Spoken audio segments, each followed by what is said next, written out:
बात है, अगर 40 दिन का उपवास करेंगे। हालेलुया। एक दूसरे के हाथ मिला के मुबारक हो 40 दिन का उपवास। इसलिए लिखा गया है कि यीशु के पास आत्मा शक्ति था, यानी कि उसके अंदर इच्छा शक्ति था। लिखा गया है कि 2 में लिखा है कि वह 40 दिन और 40 रात निराहार रहा, तब उसे भूख लगा। 40 दिन का बाद परमेश्वर को भूख लगा। कितने दिन का बाद? 40 दिन का बाद, जब उसका फास्टिंग खत्म हुआ तब उसे भूख लगा। आमीन। आपका तो शुरू होते ही आपको भूख लगता है।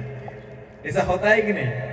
अगर होता है तो दूसरे हाथ में लगा कहे कि तो कुड़िया हिस, लालची है इस, पेटू खाना हिस। हालेलुया। लेकिन परमेश्वर को 40 दिन का बाद क्या लगा? 40 दिन के बाद परमेश्वर को एहसास हुआ कि उसने कुछ नहीं खाया है। तब परमेश्वर ने पानी तो पिया था। हालेलुया। पानी आप पी सकते हैं। आमीन। लेकिन इस जगह पर वचन में लिखा है कि 40 दिन 40 रात निराहार रहा और उनसे कहा, यदि 3 में लिखा हुआ है कि तब परखने वाला ने पास आकर उनसे कहा, यदि तू परमेश्वर का पुत्र है तो कह दे कि यह पत्थर रोटी बन जाए। क्या बन जाए? रोटी बन जाए। समझो कि आपका फास्टिंग खत्म और आपको परखने के लिए शैतान आ गया। इसका मतलब यह है कि आपके फास्टिंग के दिन इसलिए कष्ट भरा होगा क्योंकि आपको परखने वाला आपके साथ होगा। हालेलुया। आपको बिगड़ाने, आपको सिचुएशन में डाउन करने वाला, आपको भूख दिलाने वाला, आपको मोबाइल में टाइम व्यतीत करने वाला और आपको गंदे रास्ते में लेके चलने वाला, आपको कमजोर करने वाला, आपको भूख दिलाने वाला, आपको थकान दिलाने वाला, आपको नहीं करने वाला, मन देने वाला आपके साथ रहेगा। किसके साथ रहेगा? आपके साथ रहेगा। जब आप इसको कहेंगे कि मेरे अंदर से चला जा, तो ही वो जाएगा, वरना आपके साथ साथ चलेगा, आपको रोकेगा, कहेगा नहीं सकते, सब कहे नहीं सकते, आपसे नहीं होगा। जब आपके मन में आ जाए कि 3 दिन का मुश्किल है, तो आपसे नहीं होगा। हालेलुया। इसलिए मैं कहता हूं कि आपके अंदर जब इच्छा शक्ति आ जाएगा, आपके अंदर जब सामर्थ घुस जाएगा, आप कहेंगे, बार बार कहेंगे, नहीं मैं कर मोर्चे हो जाए, हमसे हो जाएगा, हम करके दिखाएंगे, आपसे हो जाएगा यीशु मसीह के नाम से। आमीन। सबसे बड़ी बात है इच्छा शक्ति होना। आपको बार बार इच्छा दिलाना पड़ेगा कि नहीं मुझसे होगा, नहीं मुझसे होगा, नहीं मैं करूंगा, चाहे कुछ हो जाए, चाहे भूख लगे, प्यास लगे, नींद आ जाए, चाहे कष्ट आ जाए, कोई गाली दे, मेरा पति गाली दे या रोके टोके, कुछ भी करे, I am ready for this fasting. Hallelujah. क्या फास्टिंग करने के लिए रेडी है? मुझे नहीं लग रहा है। एक दूसरे के हाथ मिला कर गए कि मैं रेडी हूं। सब 21 दिन का फास्टिंग करना, ठीक है? 40 दिन का बना। हालेलुया। परमेश्वर आपको आशीष दे और बरकत दे यीशु मसीह के नाम से। आमीन। अगर आप फास्टिंग नहीं करेंगे तो आप जहां हैं वहां रहेंगे। एक दूसरे के हाथ मिला कर कहें कि आप जैसे हो, जैसे दिख रहे हो वैसे ही दिखोगे। अगर आपके उपास ना हो, अगर आपका उपास है तो आप चमकने जा रहे हैं यीशु मसीह के नाम में। बेशक आपका शरीर दुबला हो, लेकिन आप चमकेंगे यीशु मसीह के नाम से। आमीन। आपका काम चमकेगा यीशु मसीह के नाम से। आमीन। आपके बिजनेस, आपके दुकान, आपके रिश्ते नाते सब चमकेंगे यीशु मसीह के नाम से। आमीन। क्यों चमकेंगे? क्योंकि आप फास्टिंग करने वाले हैं। हालेलुया। जब चांदी को जब घसड़ा जाता है या किसी पानी पर निकाल कर उसे लगाया जाता है तो वो चमकता है। चमकता है कि नहीं? उसी तरह जब आपको घसीटा जाएगा फास्टिंग में, तब चमकेंगे। हालेलुया। चमकेंगे कि नहीं? जब आप सोना को घसेंगे, आप उसको जितना घसेंगे, उसको जितना घिसेंगे, क्या वो काला होगा? क्या होगा? वो चमकेगा। चमकेगा कि नहीं? एक दूसरे हाथ मिलाकर कहे कि आप चमकोगे सोना की तरह। इसलिए बाइबल में लिखा गया है कि वो 40 दिन और 40 रात निराहार रहा। कितने दिन तक?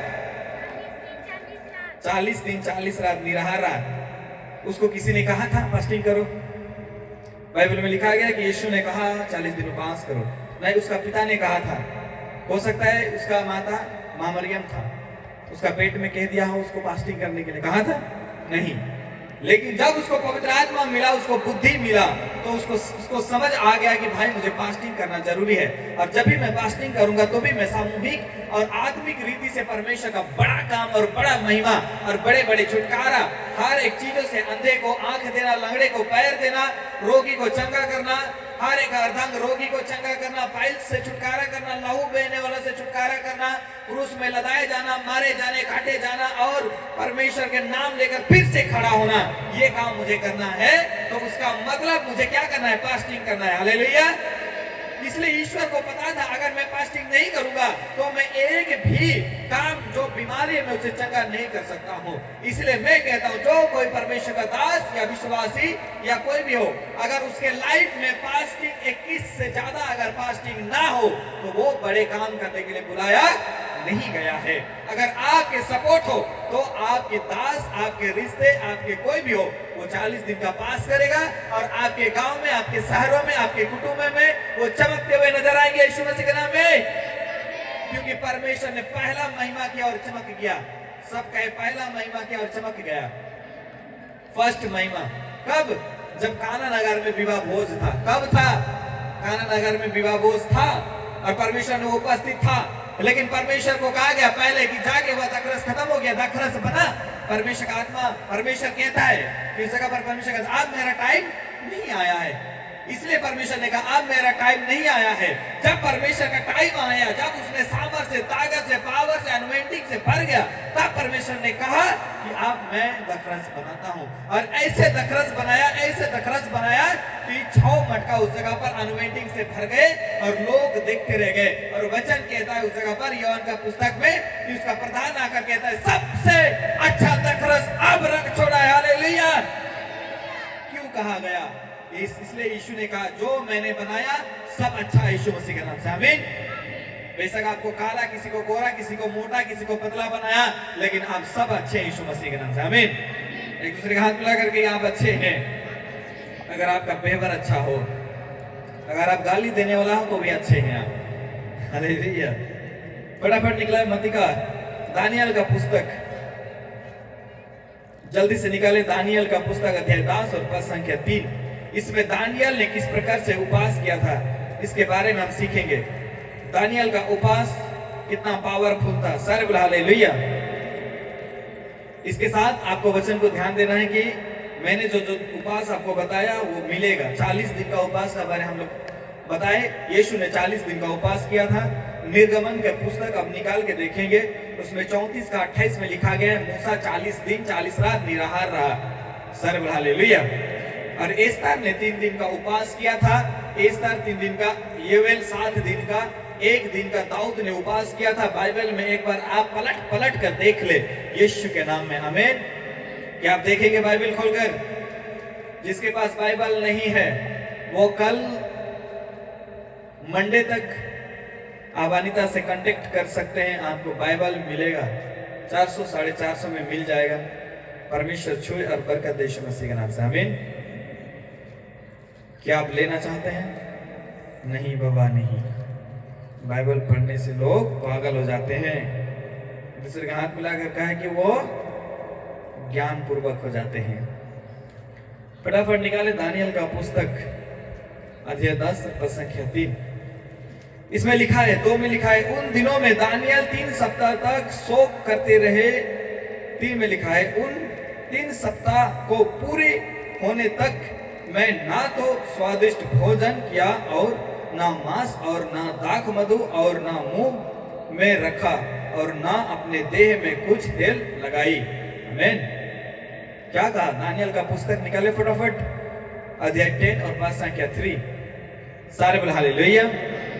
इसमें लिखा गया है कि 3 सप्ताह के पूरा होने तक मैं ना तो स्वादिष्ट भोजन खाऊंगा। सब कहा कि मैं ना तो स्वादिष्ट भोजन खाऊंगा, ना मीट मछली, ना अंडा, ना दारू, ना बीड़ी, ना सिगरेट, ना गुटखा अपने मुंह में नहीं रखूंगा। हालेलुया। हालेलुया। दानियल ने इसे उपवास किया। किसने किया? दानियल ने। 3 सप्ताह यानी कि किस दिन? 21 डे उसने अपने मुंह में किसी भी प्रकार का उपहार या खाना नहीं रखा। क्यों? जरूरी था? नहीं था। लेकिन परमेश्वर ने दानियल को उपवास इसलिए दिया था कि उस जगह का जो राजा था, सबका राजा था, उसने एक नियम बना के रखा था। क्या बना के रखा था? नियम। जब पुराने टाइम पर जब लोग आदमी थे उस समय पर राजा रहा करते थे, और राजा उन्हें जो आदेश दे देता था लोग उन्हें मानना ही मानना पड़ता था। अगर राजा को किसी का पत्नी पसंद आ जाए तो उसे देना पड़ता था, राजा को अगर किसी चीज पर मन लग जाए तो उसे देना पड़ता था। इसलिए राजा ने उस जगह पर हिस्तर बिछाकर एक नियम बनाया था कि राजा जो खाने के लिए देगा उसे खाना पड़ेगा, राजा जो पीने के लिए देगा उसे पीना पड़ेगा। इसलिए उस जगह पर राजा ने मीट मछली और अंडा और पीने के लिए दाक मधु यानी कि वो नशा करने के लिए चीज को देने का नियम लागू किया था। उस समय दानियल परमेश्वर के चुने हुए दास, एक परमेश्वर का दास, एक बड़े अनोइंटिंग भरा, सामर्थ भरा दानियल था। उसने कहा कि मैं ये नियम फॉलो नहीं कर सकता हूं। तब उस समय परमेश्वर ने उसे कहा कि ये नियम तुम्हें फॉलो नहीं करना पड़ेगा, और जब ये नियम उसने फॉलो करने के लिए मना किया तो दानियल को कहा गया कि तुम्हें मार के फेंक दिया जाएगा। हमें लेकिन दानियल ने फिर भी इस जगह पर अपने वचन पे लिखता है, उसने उन 3 सप्ताह के पूर्ण होने तक मैं ना तो स्वादिष्ट भोजन किया और ना मांस या ना दाख मधु और अपने मुंह में रखा और ना अपने देह में कुछ भी तेल लगाया। सब को मैं खिड़की की ओर ताक कर प्रार्थना करता रहा। किसके ओर ताक कर प्रार्थना करता रहा? खिड़कियों के ओर। जब उसने प्रार्थना पर